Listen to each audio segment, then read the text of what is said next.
Campfire mockery. The flames crackled and hissed in the center of the outpost courtyard, casting flickering shadows across the curved walls of the Grand Forward base.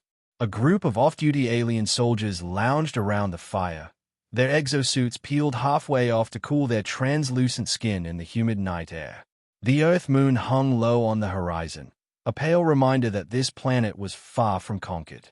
"Listen to this one," Corporal Ezek said, tapping the human datapad they'd intercepted. "There's a story about a man who turns into a giant wolf when the moon is full. A werewolf, they call it." The group erupted in laughter. "What is it with humans and turning into animals?" sneered Vela, the squad's heavy gunner. "Vampires, zombies, demons. They are obsessed with death and monsters. They even believe in an invisible man that haunts dreams," chuckled Zik, a younger Recon trooper. "Freddy." Another wave of laughter. To the Gran, human mythology was a source of endless amusement. Despite their ferocity in battle, humans still clung to stories of ghosts, curses, and ancient evils. The Gran, with their technology and reason, considered such things absurd relics of a primitive species. Private Gaul tilted his head. "But didn't that Recon unit go missing near one of their old ruins last month?" "No trace left." Vela scoffed. "Terran ambush. Primitive tactics, sure, but clever. Nothing supernatural." Zik leaned forward, grinning.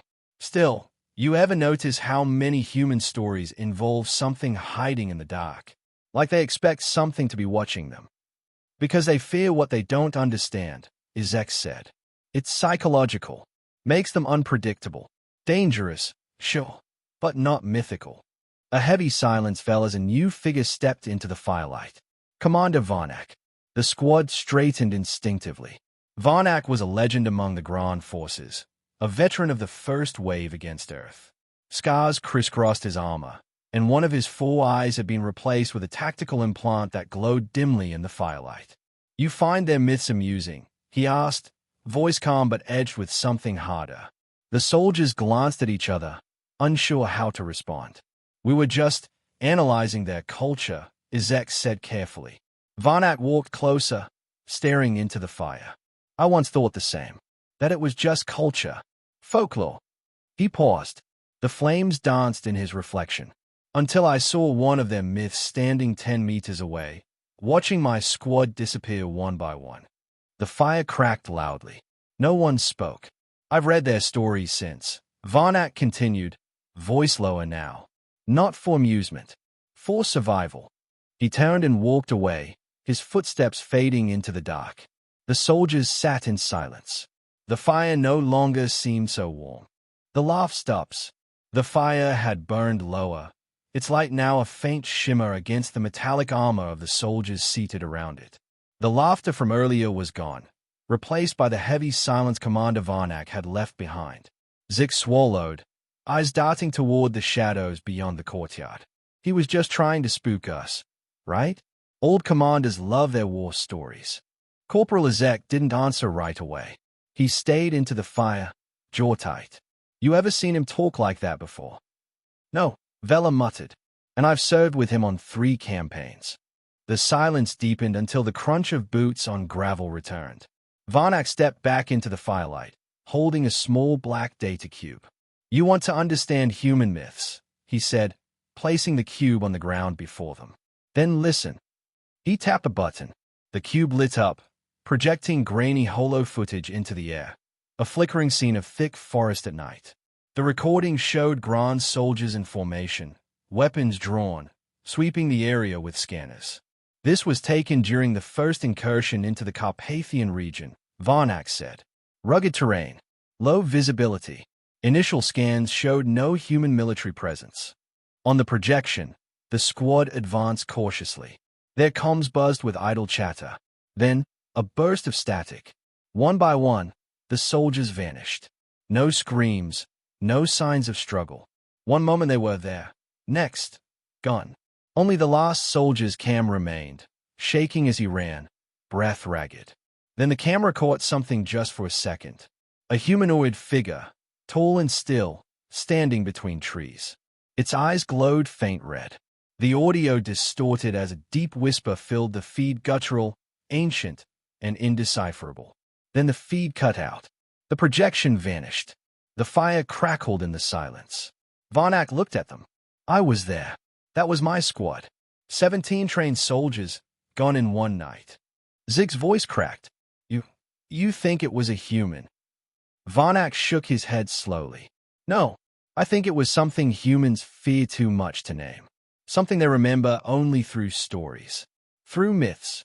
Vela straightened, skeptical but uneasy. But myths aren't real. They are metaphors. Warnings. Stories. Exactly, Varnak said. Stories passed down for reasons. You think humans made up these creatures to scare children? No, they made them to prepare them. He stepped closer, gaze sharp. We'll laugh at vampires, werewolves, demons. But what if those aren't fabrications? What if they're echoes of real things humanity fought and survived long before we ever arrived? Gaul's voice was barely a whisper. So you believe them? Varnak nodded. After that night, I believe humans don't tell myths to entertain. They tell them to remember. He turned and left them again, vanishing into the darkness outside the fire's glow. This time, no one said a word. The monster of the mountains. The next night, the squad gathered around the fire again, unprompted. No laughter, no jokes. They waited. Commander Varnak arrived without a word, armor faintly glistening from the evening mist. He sat among them this time, closer to the flames than before. For a moment, no one dared speak. Then Zik, voice barely above a whisper, asked, "What happened after the feed cut?" Varnak's gaze drifted toward the tree line. "I ran," he said, "but not out of fear. Not yet. At first, I thought it was sabotage, humans jamming our comms and picking us off with cloaked troops. But then I saw it." He paused. The soldiers leaned in. It moved like nothing I'd seen. Not even predators on the Gorsine moons moved like this. Gliding, silent, deliberate. It didn't chase me. It followed. Vela shifted uncomfortably. A human mutant. Bioenhanced. No, Varnak said flatly. Something older. I found shelter in a collapsed human chapel.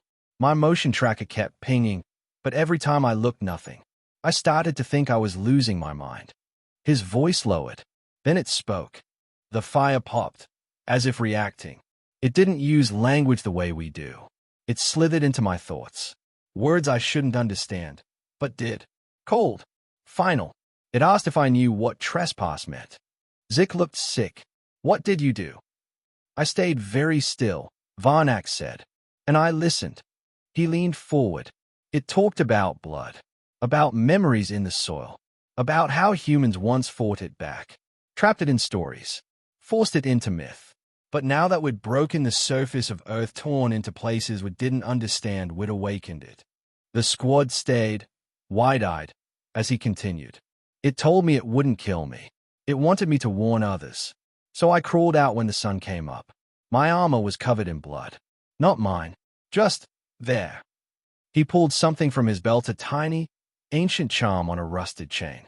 A cross, shaped differently than any grand symbol. I found this in the chapel.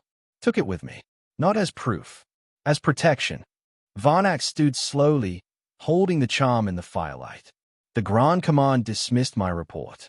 Said I suffered neural trauma. That I imagined it. His voice hardened. But I know what I saw. And more importantly, humans know it too. That's why they don't mock their own myths.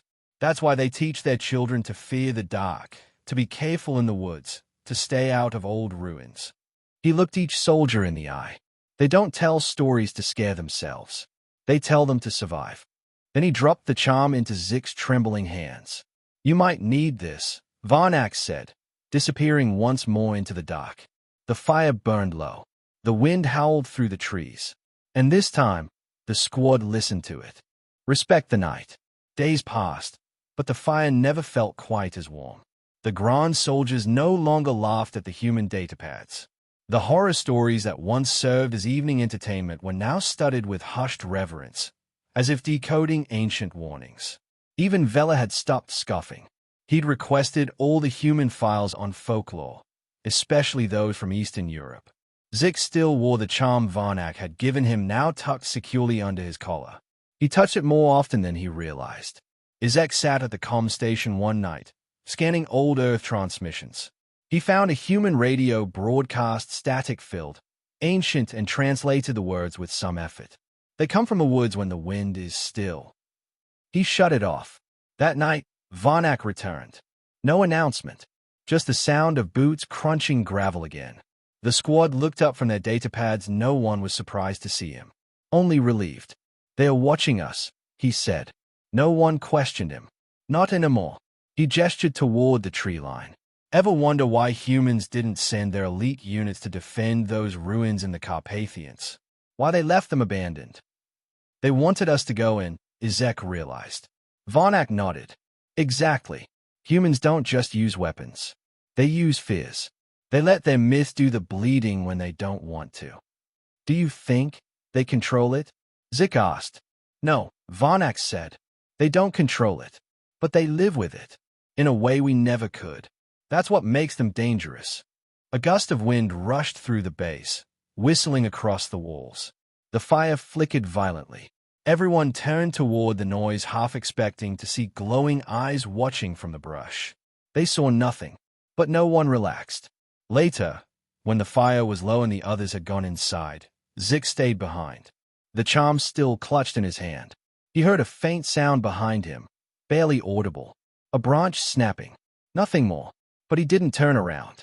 He just said quietly, "I respect this place. I understand now." The silence that followed felt satisfied.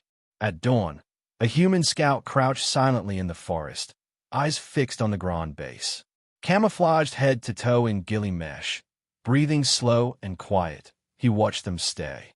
He saw the alien soldiers keeping close to the light. He smiled. Somewhere behind him, deeper in the woods, something ancient watched too. Neither the human nor the entity made a sound. There was no need. The message had been delivered. In the alien camp, Varnak stood once more at the edge of the fire, whispering a final warning to his men. "Don't laugh at what they fear," he said. "Because humans, they don't fear fairy tales. They fear things they've survived.